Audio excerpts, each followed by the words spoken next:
২৬-এর বিপ্লব পরবর্তী বাংলার মাটিতে দাঁড়িয়ে বলতে চাই, আর কোন মুনাফিক গোষ্ঠী বাংলাদেশ শাসন করতে পারবে না।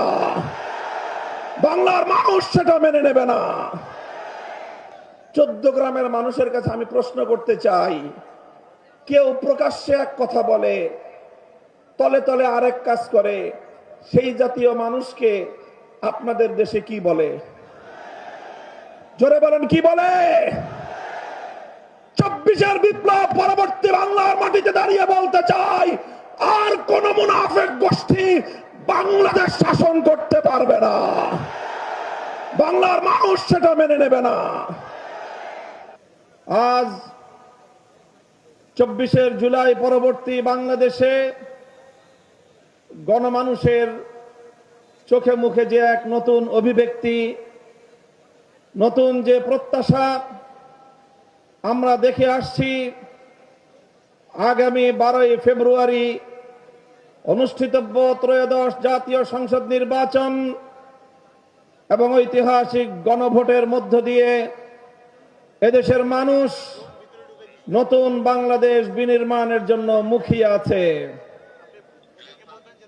বাংলাদেশের প্রান্তে প্রান্তে ঘুরে আমি দেখেছি 11 দলীয় এই নির্বাচনী ঐক্যের পক্ষে বাংলাদেশে এক ঐতিহাসিক গণজোয়ার সৃষ্টি হয়েছে। মানুষ পরিবর্তন চায়।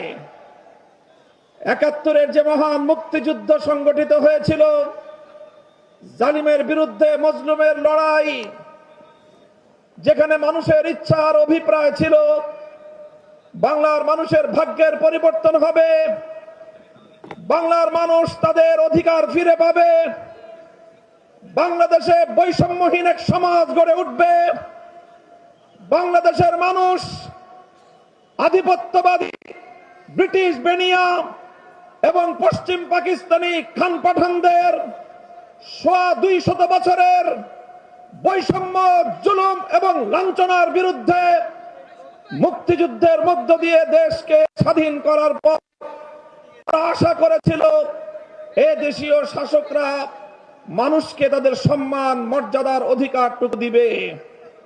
কিন্তু দুর্ভাগ্যজনকভাবে 71-এর মুক্তিযুদ্ধের পরবর্তী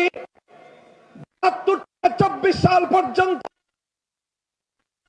কায়েমি সত্যবাদী রাজনৈতিক গোষ্ঠীগুলো শাসনের নামে শোষণ করেছে।